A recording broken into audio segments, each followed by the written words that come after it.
bank because America needed a bank that would protect their privacy and security. Did President Trump blink in Minnesota? Porter star Tom Homan saying, hey, we're going to be coming out of Minnesota. Is that a failure? Or is the lib media just lying about it as they always do?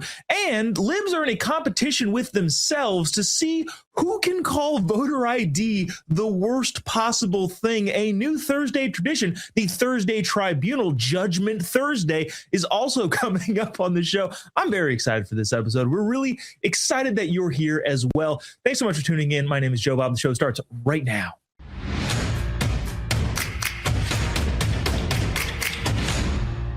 Did Trump blink? Is the administration capitulating to the woke rioting mob? Spoiler alert, I don't think so. I will explain that in just a quick second. But I got to get to first, tpt@tpusa.com is the email address if you'd like to send along your thoughts, comments, concerns, even criticisms of the show. And I actually would love to solicit as many comments, emails as we can from this on whether or not you agree with this stance that's taken from the administration. Obviously, the big news today is Border Czar Tom Homan saying, yeah, we're gonna pull out of Minnesota. And I use air quotes there because I actually don't think they're pulling out. But again, we'll get to that in just a second.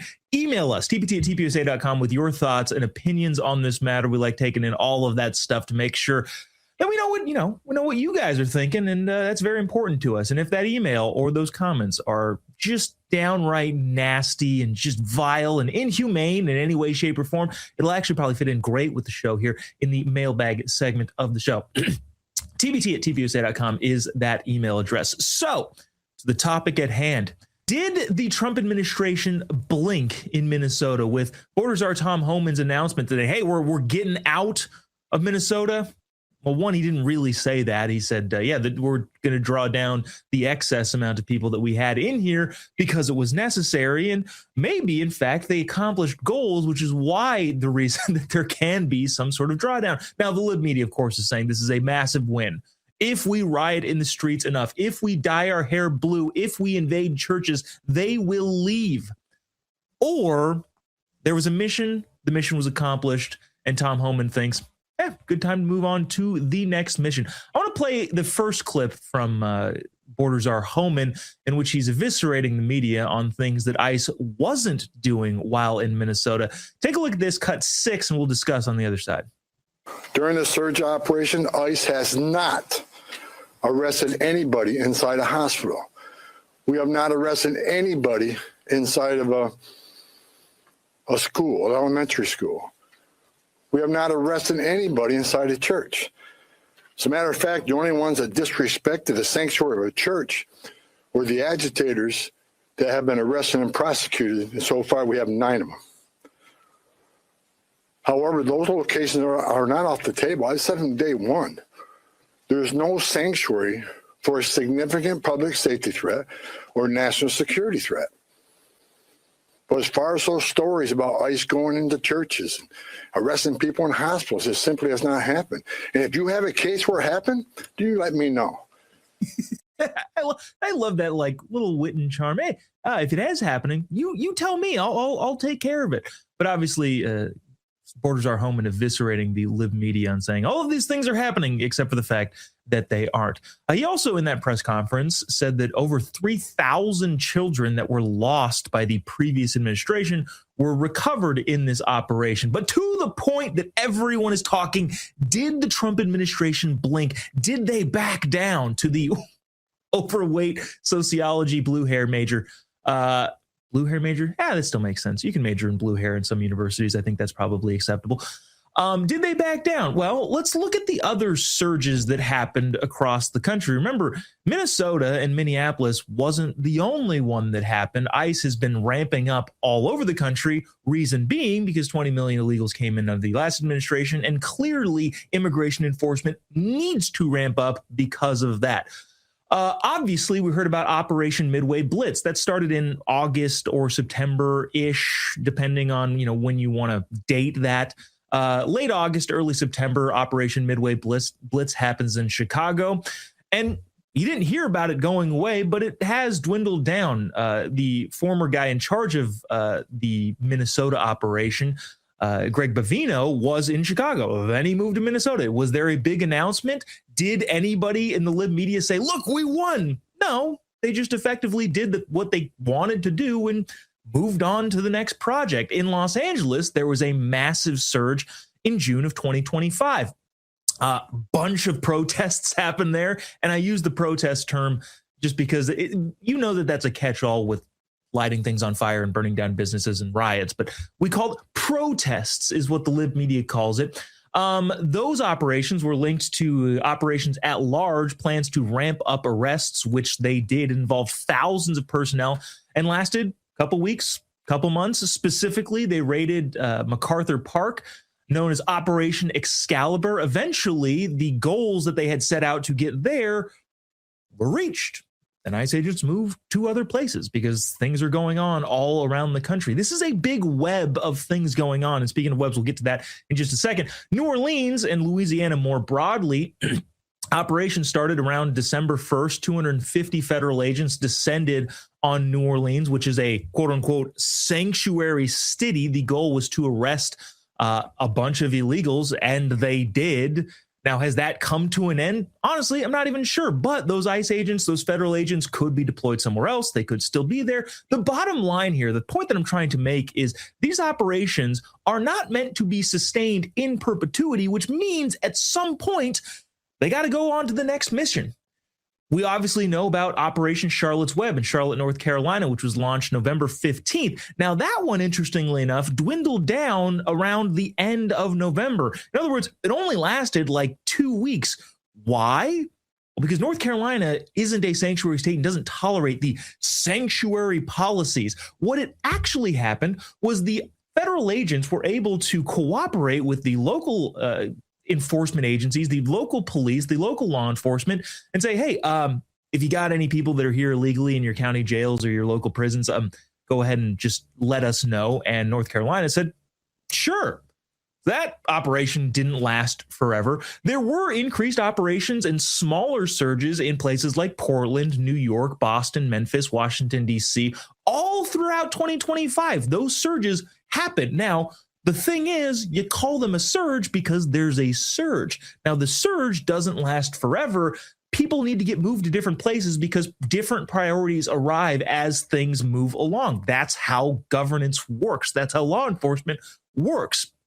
If in your local city there is a huge situation that requires law enforcement's attention, they all go to that place. And then when the situation is dealt with, maybe not even entirely, but at least adequately to satisfy the surge there, then those officers leave. That's exactly what happened. A few jurisdictions even capitulated, that's even a bad term. I don't even want to say that because effectively they're just following the law. They said, hey, the sanctuary policy is no more. Places like Louisville, Kentucky revoked their sanctuary status after DOJ threats. Nevada came to a memorandum of understanding that they will have greater cooperation with federal enforcement agents. The bottom line here is the question on the table is, did the Trump administration blink? Or did they achieve their goals? Like I said, the lib media is saying, look, we can yell and scream and riot and stand in front of cars and assault ICE agents until they leave. What Tom Homan is saying, on the other hand, is, well, we've actually made some decent progress. Okay, well, let's take that for what it's worth. Looks like they have. In the state of Minnesota, which is a sanctuary state, other places like Chicago, New York, Los Angeles specifically, they didn't, quote unquote, bend to the pressure of revoking any of their sanctuary status. They actually stayed firm on that. In Minnesota, it looks like it's an entirely different case. Tom Homan, in his announcement, announced some key changes that were happening in the state of Minnesota, which would then lead you to believe, oh, okay, well, the surge may no longer be necessary because all of the things that we wanted at the beginning of this have been attained. Check this out. Cut 7. This is Tom Homan in that speech this morning, that press conference this morning, basically laying out, well, here are the agreements we came to, and therefore the operation here has been not fully satisfied because they're not entirely leaving, but the excess surge that came into Minneapolis and Minnesota more broadly, we accomplished the mission. Cut 8. 7. We now have the ability to arrest criminal aliens in the safety and security of jails throughout the state at the time they're being released, like we've done in other states. I've also directed the strategic placement of officers in certain areas throughout the states that can respond quickly to sheriffs that want to release somebody and notify us. We need to be nearby so they don't hold them unnecessarily. So we worked on a strategic plan to reassign officers in those key locations. Arresting a public safety threat in the safety and security of a jail is safer for the alien, it's safer for the officer, and safer for the community. I think we all can agree on that. It requires less resources for at-large operations. It just makes sense. And that is the main point here. All of the things that Minnesota is now doing to cooperate with federal immigration enforcement just make sense. Some of the key differences: Minnesota Sheriff's Association negotiated a basic ordering agreement, a BOA, with ICE and DHS. These were framed as contractual or procurement agreements allowing participation of county jails to provide reasonable access to federal immigration or ICE interviews while they're in the jails, and hold individuals up to 48 hours past their release date in order for ICE to be able to pick them up. Now, obviously, there's going to be federal reimbursement. There's a lot of different things going on in that context. But the bottom line is, not only will they not only will they now let ICE know, hey, we've got a criminal here that's on you might be interested in, you might want to stand outside of our jail when they're released so you can rearrest them. Not only are they doing that, they're going to hold people for up to 48 hours. It was intended as a workaround of Minnesota's sanctuary laws, but thus far, county attorneys have largely rejected any of these new policies as violating the state laws. Now, not every single sheriff is pursuing any of this sort of stuff, but by and large, the majority of the things that we wanted, the toppling of sanctuary states, the idea that local law enforcement, state law enforcement can cooperate with federal law enforcement being a thing, those look to have been achieved. In other words, when you ask the question, did Trump blink? The answer is no. It looks like they accomplished a lot. And further than that, this actually looks like a wild success. Remember, Minnesota, not that the work is done. That's not what I'm saying. The work is not done. Obviously, there's more work that needs to be done. But later on in his presser, Homan said, well, we've reorganized a lot of different ways that we're doing things to be more efficient in arresting illegals. We've placed people strategically around the state, not in big hubs anymore, so that when the newly cooperating sheriff's county jails tell us there's someone there, we can be there in a timely manner in order to take full advantage of their cooperation. The lib media is painting this as the, oh no, Trump is backing down. Not oh no, oh yes, Trump is backing down. We did it. In reality, it kind of looks like we came out the better of it. Maybe they get a small political win, but like I said, I don't really care how it's done. I just want the illegals gone. What this feels like to me is somebody going into a restaurant with the goal of eating a large pizza. And then for some reason, whatever reason, some people outside the restaurant say, you can't eat that pizza. We hate you. You're a bigoted, fascist, racist for eating that pizza. Then the person eating the pizza is like, well, obviously I have to be in a safe position. So we're going to have some restaurant staff keep those protesters at bay. I'm just going to keep eating this pizza here. And then ultimately, you make some headway into the pizza. You slice number 5, 6, 7, 8, 9, 10. All of a sudden, you're done with the pizza. And now you're like, well, I finished here. I guess I can leave the restaurant. Now, obviously, there's, some cleaning up that needs to be done. But by and large, this pizza is consumed. And then the protesters outside who didn't want you eating the pizza because of bigotry or whatever say, yes, we did it. But did you really? Or did we do what we came here to do? Which I think was to gain cooperation with hostile, non-cooperative states. I think what happened in Minnesota may not have looked super pretty, but ultimately was a massive success for the administration if the goal is to get illegals out of the country. If that is the goal, cooperation with your lib states is paramount. It is necessary. And it's something that was achieved today. That's what I think. Did Trump blink? Absolutely not. In contrast to that, it was actually a massive success. We've got several points to get to here tonight on the show. We appreciate you tuning in. tpt@tpusa.com is the email address if you'd like to send along your thoughts, comments, concerns, criticisms. I actually would love to hear what you guys think about this, because I think this is a massive win, especially with all the things the administration came away with. This is all done under the approval of President Trump, but let us know if you have any thoughts, comments, concerns about this.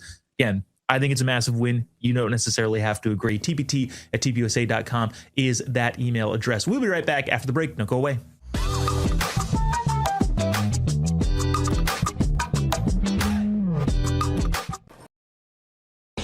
There are a few things more aggravating than seeing your tax dollars wasted by the government. All too often, when big government tries to save the day, the funds sent around the world to help people in need are diverted by corrupt leaders to line their own pockets, enrich their cronies, or further an agenda that has nothing to do with helping their countrymen. You can do a better job at promoting freedom than any government can. Scan the QR code now or visit atlasnetwork.org/RAV today to join the worldwide freedom movement. With your gift of just $19 a month, we'll send you an Atlas Network exclusive hat. Plus, we'll send the print edition of our Freedom's Champion magazine to your door. We identify, train up, and celebrate local leaders as they work to make freedom a reality across the world. Our partners often risk everything: their reputations, their livelihoods, even their lives, to fight for freedom in places where authoritarianism reigns. Visit atlasnetwork.org/RAV or scan the QR code to join our mission to help pro-freedom organizations around the world. Donate $19 a month to receive your exclusive Atlas Network hat.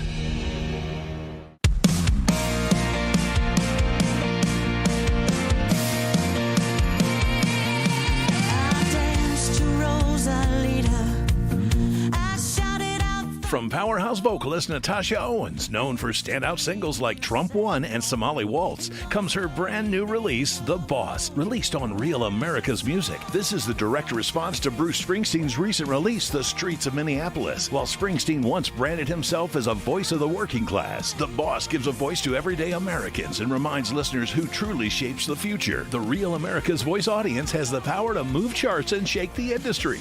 Download it right now. Scan the QR code or search The Boss on iTunes. Push it up the charts. Make them notice.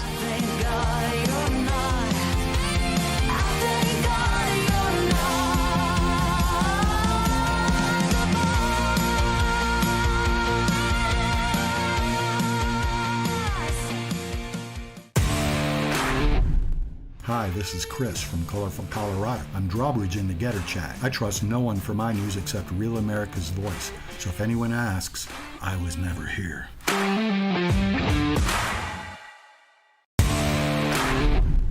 My name is TJ Ash from Carbonville, Utah. Real America's Voice lets me express my conservative views without censorship or edit.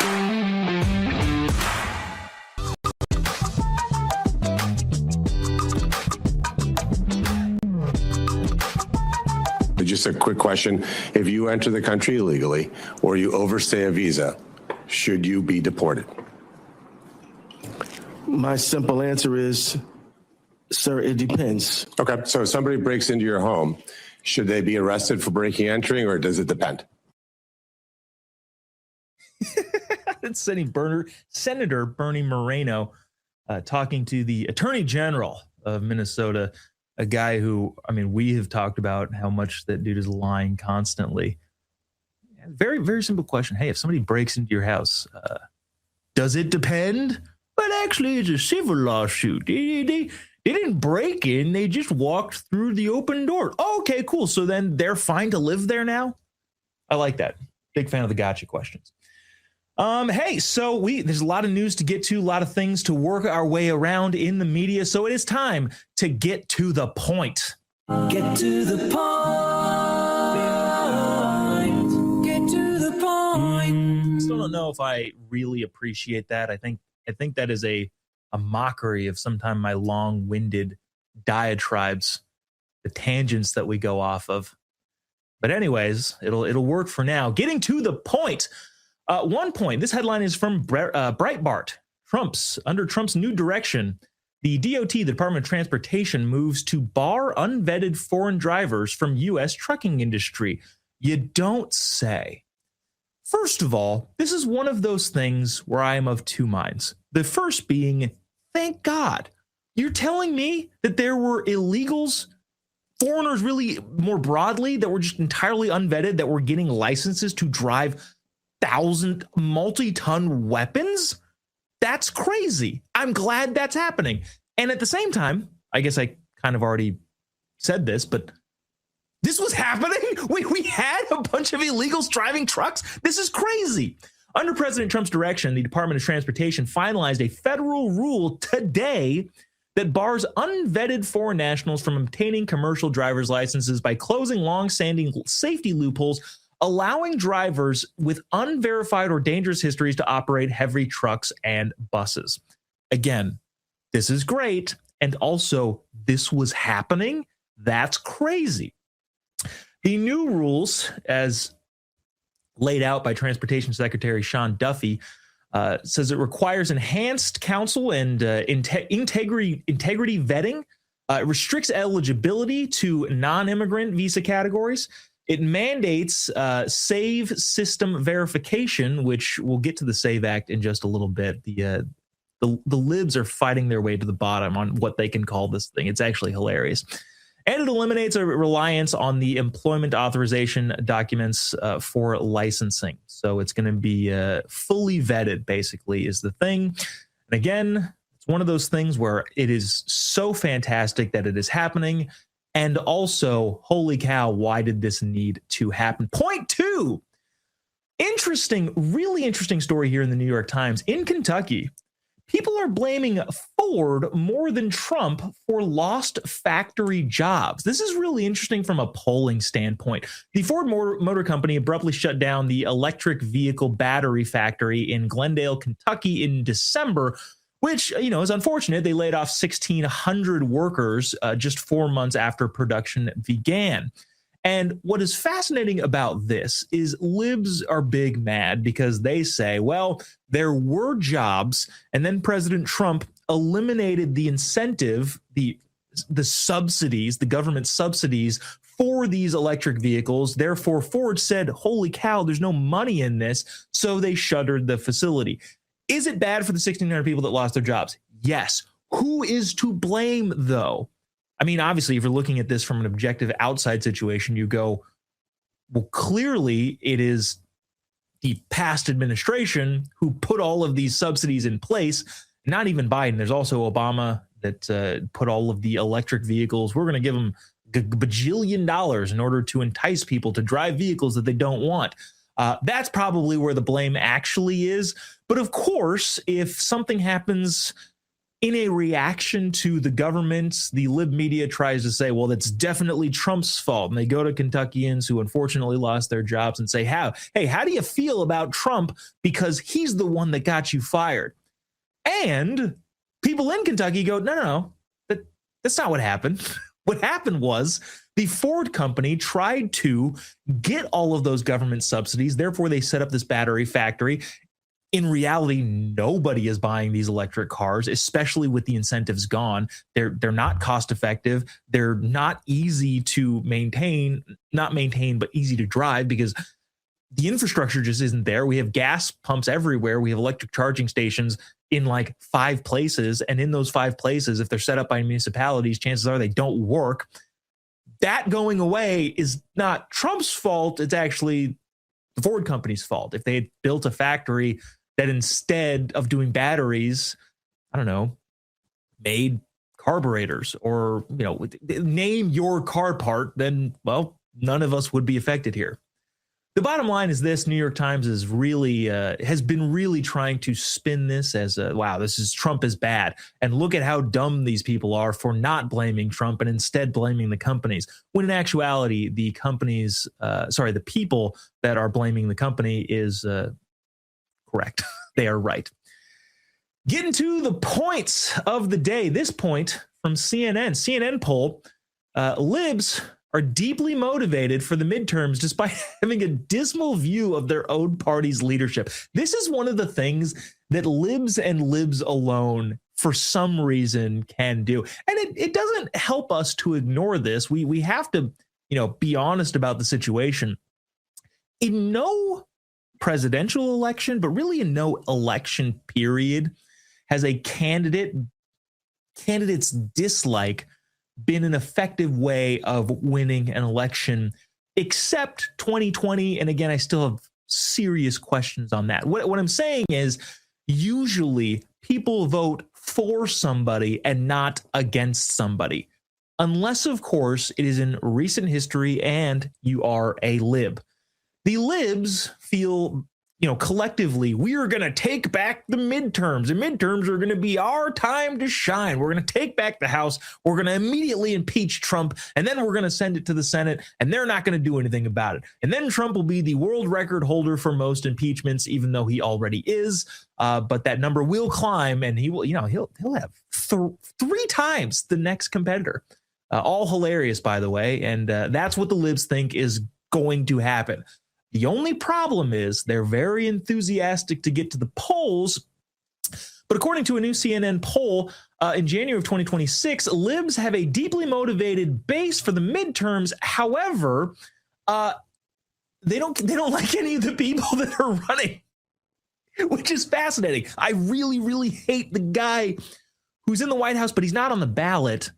I also really, really hate the person running. God, I really just hate everybody, is effectively what the libs are currently saying.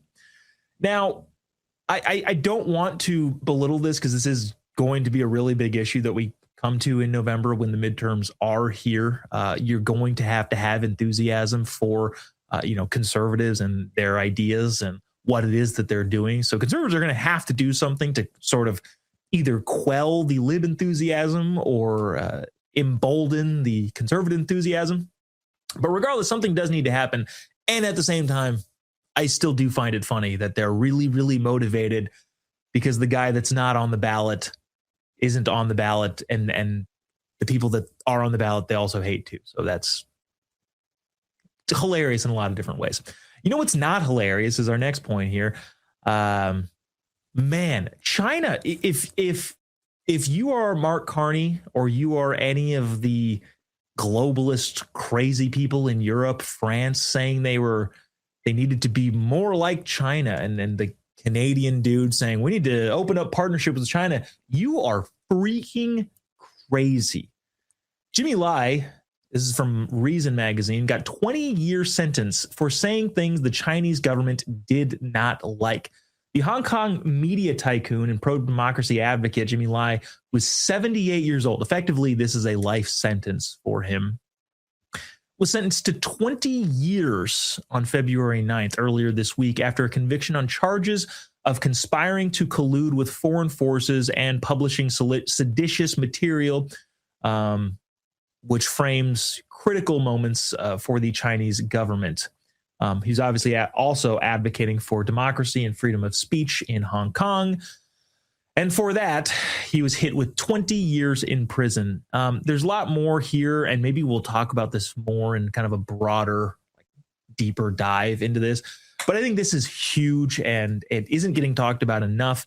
The people that are trying to be buddy-buddy with China are out of their freaking minds. The Chinese Communist Party is insanely dangerous, and this is like you in the relationship with either China or the United States, because those are the two choices that countries have to make. Trump is mean. Okay, fine. You really don't like Trump, but this is like breaking up with a great person, the United States of America, because I don't know, the guy said something mean about your mom, and then getting back with an abuser. Like that is what this is. It's effectively what it is. It's like, you said something mean about my mom. Okay, so now I'm going to go to the person that hit me, which is effectively what countries are doing when they choose China over the United States of America. And this is evidence of that. On a more cheery, but not really cheery, our last point of the day is this. An Indiana bride, according to CBS News, says Chicago labor unions harassed her after she listed a boycotted hotel on her wedding website. An Indiana bride, this is unbelievable. This is China-esque. It really is.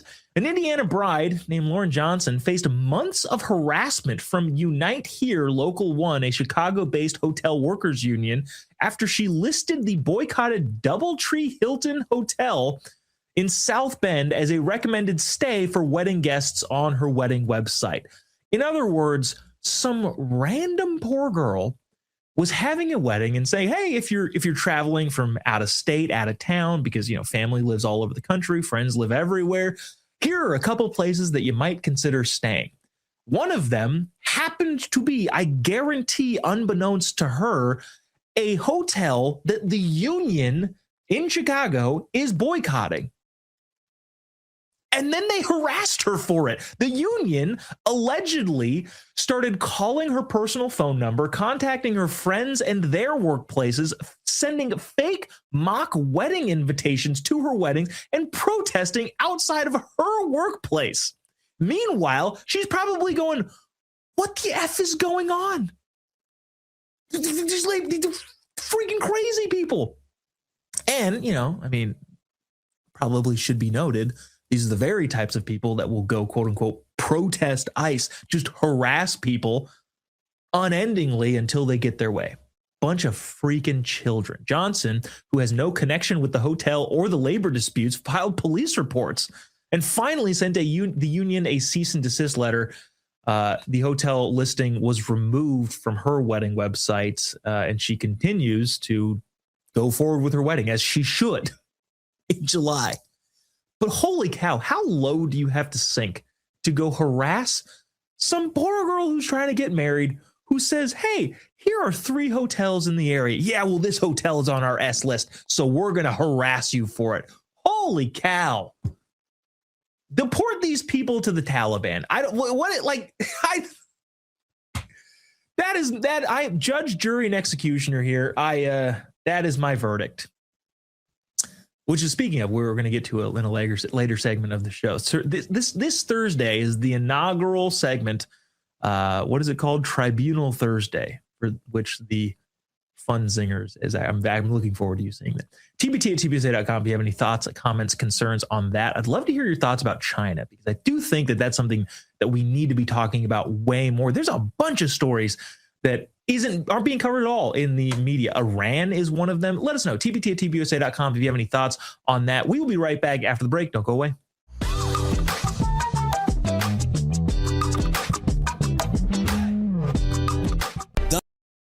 Welcome to Real America's Voice, Real Minute. Your quick look at the powerful stories of faith and freedom, inspiring audiences across the nation.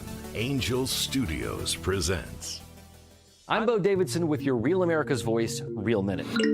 Did you ever wonder what truly happened in the COVID-19 pandemic and whether Anthony Fauci would ever be held accountable? I think we all have. Filmmaker Jenner First has an upcoming documentary that searches for truth, transparency, and accountability called Thank You, Dr. Fauci. Governments lie. Anthony Fauci put everyone on the planet at risk without their consent. It's beyond suspicious. Research caused a pandemic, killed 20 million, and cost $25 trillion. Fauci would prefer a lie.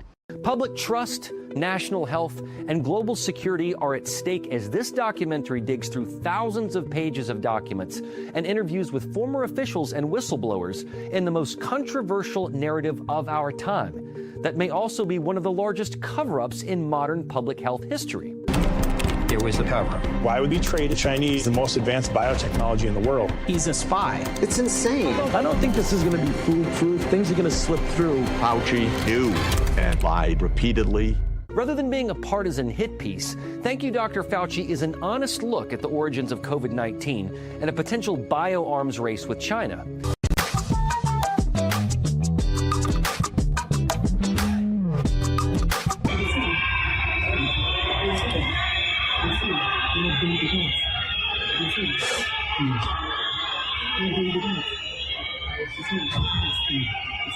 Oh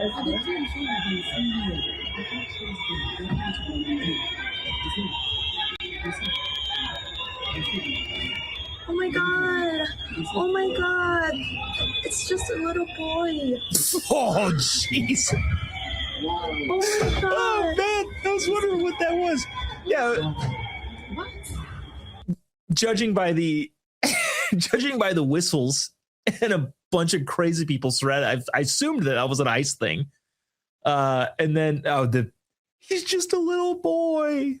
I guarantee you that guy was not just a little boy. Maybe he looked young. Maybe he was shorter. I don't know. Maybe he's Guatemalan. They tend to be shorter on average. But he's just a little boy who probably was dealing drugs or some sort of violent criminal history that they're taking out of our country because it's here illegally. Oh my gosh. I will not make any jokes about the 19th Amendment here. That is not what I will do. I'm not stooping to that level. All right. A lot of stuff to get to here in today's segment, today's offering of official business.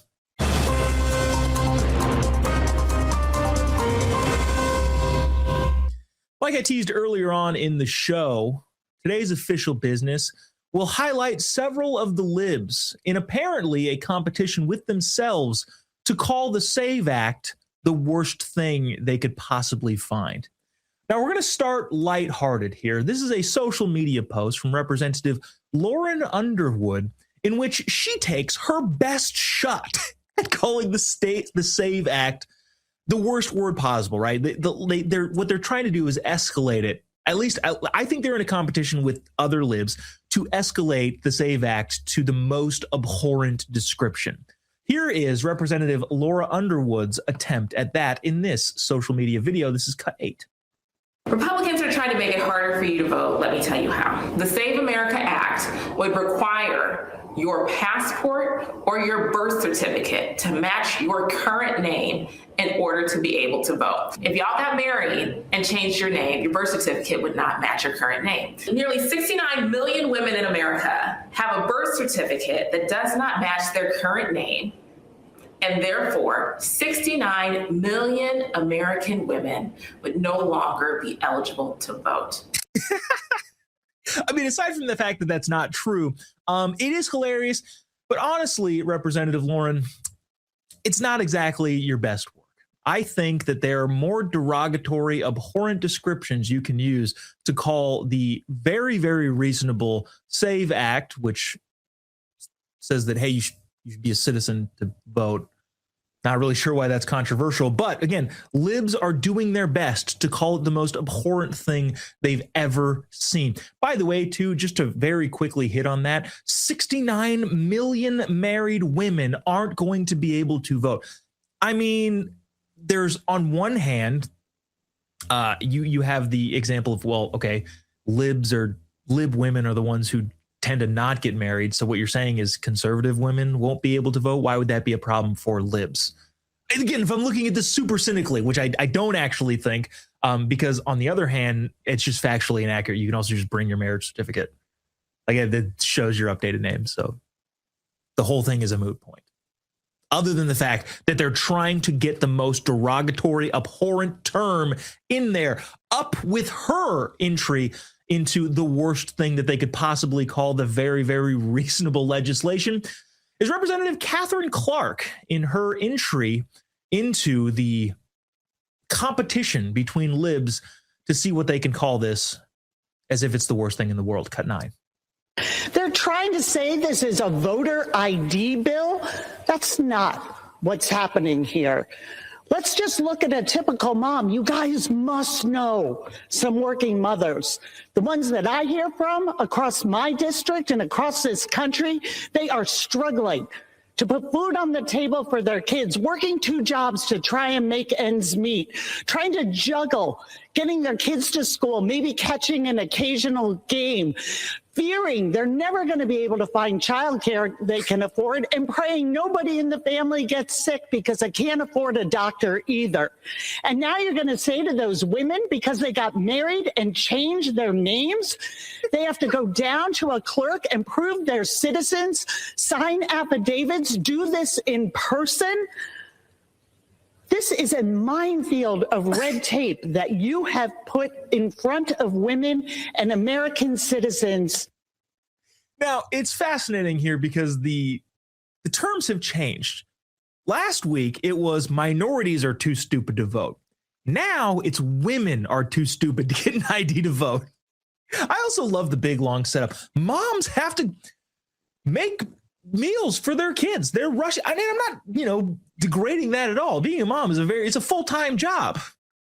But then she even makes the joke that I would make. So therefore, they don't have time to go down to the clerk, get their marriage license, which they probably already have in their home in a filing cabinet somewhere.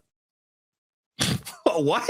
So hold on. They're doing all of these things and therefore they can't do this. They're able to juggle all of these very difficult, very time-consuming tasks. But the one thing they can't do is the probably pretty easy task, which is open your filing cabinet, go onto the marriage or the certificates thing, and it's past your passport, but grab your marriage certificate, and that shows your name. So they're so busy with all of these very difficult tasks, very time-consuming tasks, that they can't do the easy task. All right, good one. I'm not sure I'm feeling that. I think if I were to pick a winner here of the most, the most derogatory thing they can call the very, very reasonable legislation, it would actually be from Representative Delia Ramirez. Sorry.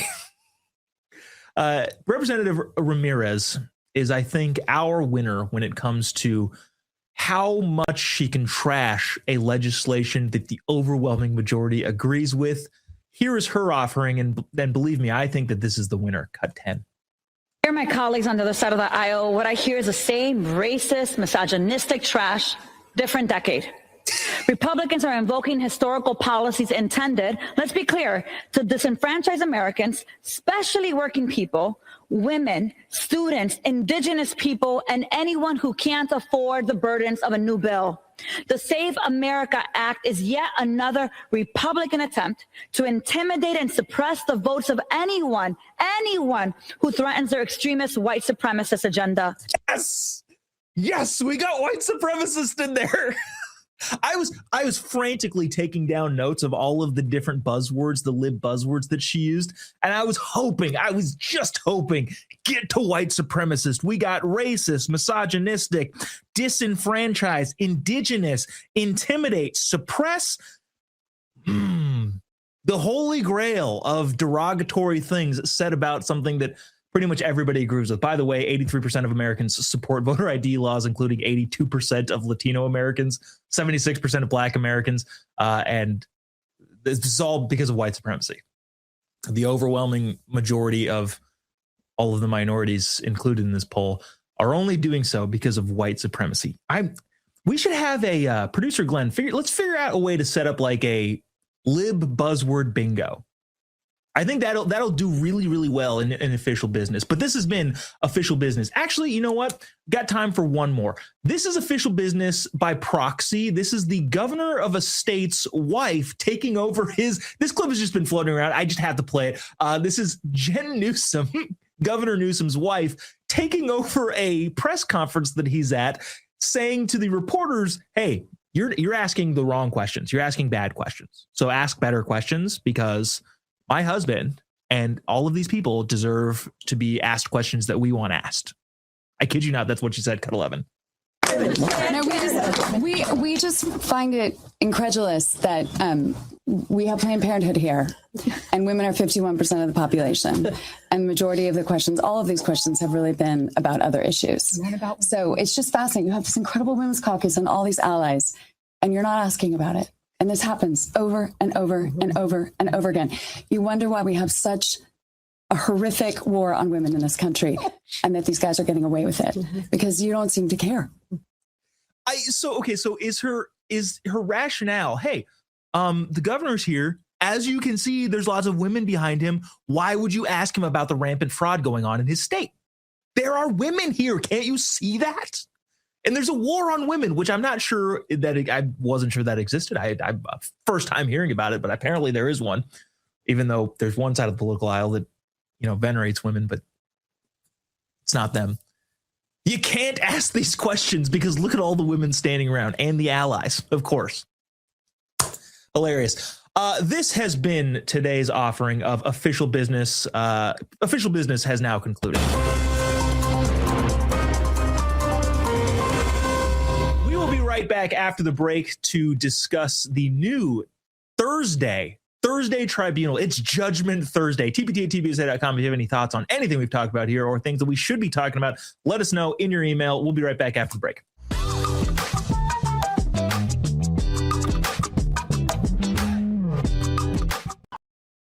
Welcome to Real America's Voice, Real Minute. Your quick look at the powerful stories of faith and freedom, inspiring audiences across the nation.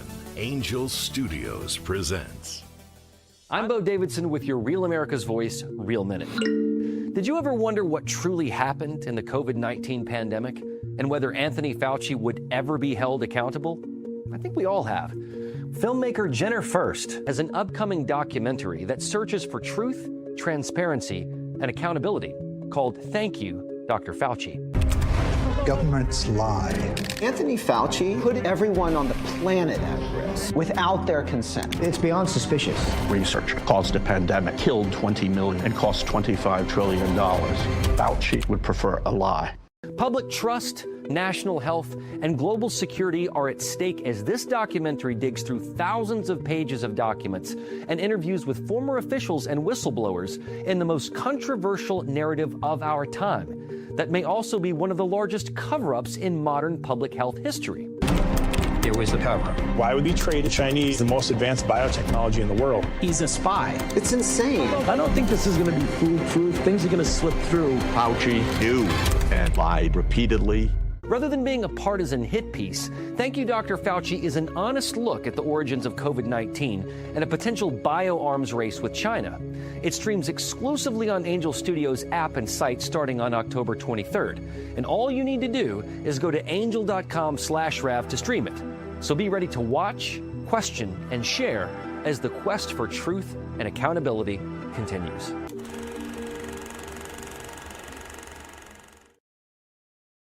Welcome to Real America's Voice, Real Minute. Your quick look at the powerful stories of faith and freedom, inspiring audiences across the nation.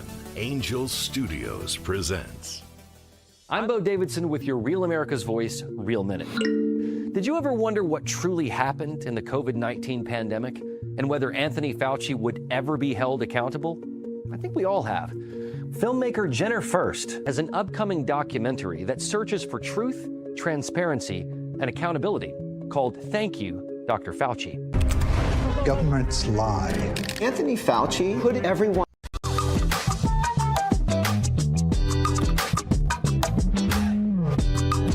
This is a cast and a Danish production, which is entirely Nordic. It therefore has some lack of diversity, you would say, as also new rules are implied in Hollywood. Are you on to? Sorry, but From the get-go. From the get-go, there is some...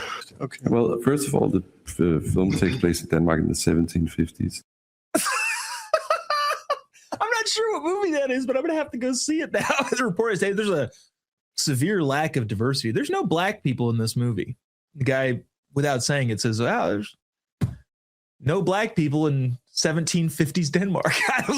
Sorry, like not a massive core of the population.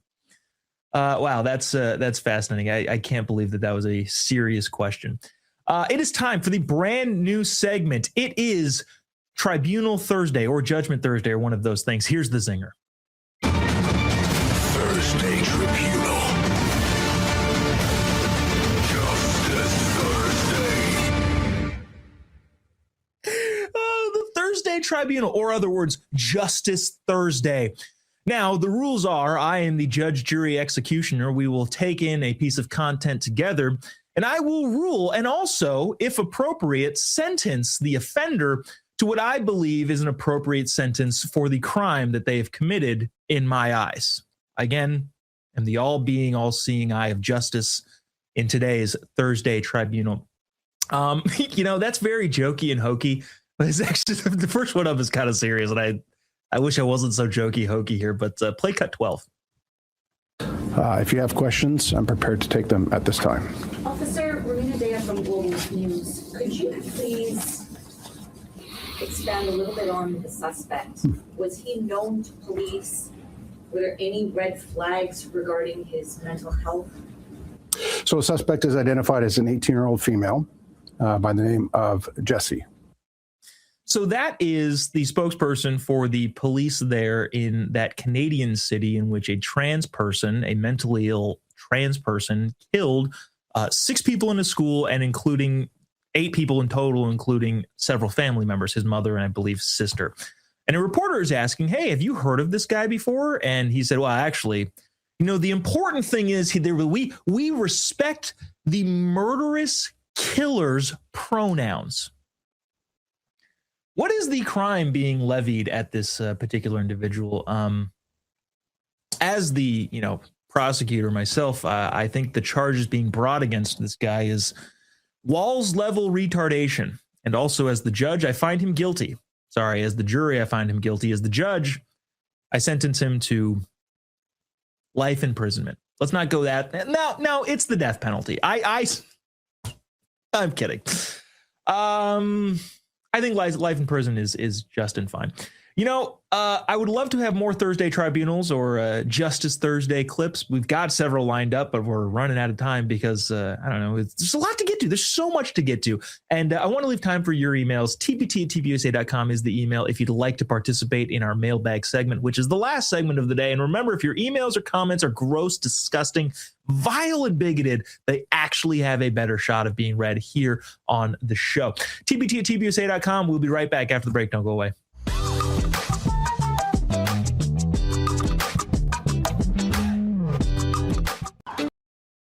Welcome to Real America's Voice, Real Minute. Your quick look at the powerful stories of faith and freedom, inspiring audiences across the nation. Angel Studios presents. I'm Bo Davidson with your Real America's Voice, Real Minute. Did you ever wonder what truly happened in the COVID-19 pandemic and whether Anthony Fauci would ever be held accountable? I think we all have. Filmmaker Jenner First has an upcoming documentary that searches for truth, transparency, and accountability called Thank You, Dr. Fauci. Governments lie. Anthony Fauci put everyone on the planet at risk without their consent. It's beyond suspicious. Research caused a pandemic, killed 20 million, and cost $25 trillion. Fauci would prefer a lie. Public trust, national health, and global security are at stake as this documentary digs through thousands of pages of documents and interviews with former officials and whistleblowers in the most controversial narrative of our time that may also be one of the largest cover-ups in modern public health history. There was a cover-up. Why would he trade the Chinese the most advanced biotechnology in the world? He's a spy. It's insane. I don't think this is going to be foolproof. Things are going to slip through. Fauci knew and lied repeatedly. Rather than being a partisan hit piece, Thank You, Dr. Fauci is an honest look at the origins of COVID-19 and a potential bioarms race with China. It streams exclusively on Angel Studios app and site starting on October 23rd. And all you need to do is go to angel.com/rev to stream it. So be ready to watch, question, and share as the quest for truth and accountability continues.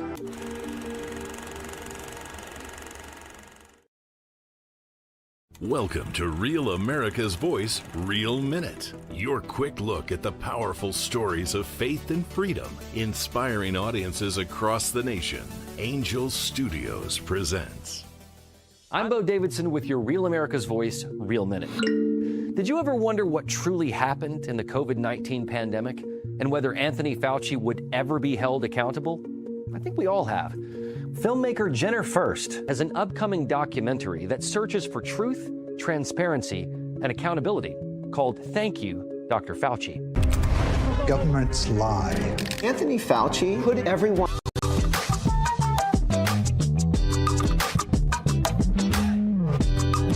I am feeling exhausted because I just had a really long conversation with my roommate about his white privilege and the fact that I work harder than him for the things that we have, including the roof over our head.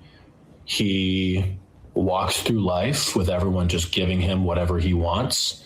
And yeah, he takes advantage of people, especially because he's also handsome. He's a good-looking boy. So it was a tough conversation, but I'm glad I had it, and I think he's better for it. Do you think you're better for it?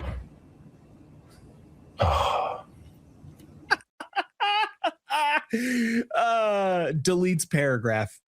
You had me in the first half, not gonna lie. That was some solid trolling. I think I was about to hate that guy a lot, and turns out he's making a hilarious joke, which I think is hilarious. Kudos. Like I said, deletes paragraph. Let's get some mailbag on the topic of the students walking out of school, which is freaking unbelievable. Mark asks, and many people ask this in the email, tpt@tpusa.com. Do schools still have truant officers? Thinks that having phones being out of play would be a fantastic idea for schools. That is correct. I think this is Lana. Says this, in our area, if students show up, they are counted as present. If they stay X amount of hours, they're counted as present for the whole day, and the school gets the full amount for that day. Therefore, they can walk around during lunchtime or walk out during lunchtime, off-campus lunches, and the school still gets funded for the full day. That's a good point to point out, Lana. I don't think this applies here. I think, obviously, if you have a school where it offers you freedom, I went to a high school like that where you can, drive to in and out across the street or wherever and get lunch. As long as you're back by your next period, that's totally fine. I don't think that's what this is. I think this is, hey, if schools are allowing kids to just leave the classroom, and I understand there's only so much schools can do, but if students are walking out of the class, that's a different thing than going off campus for a lunch, which is often approved, and you have certain privileges in school, and you can get those privileges revoked. So yeah, I don't think that's what this is. But good thing to point out there.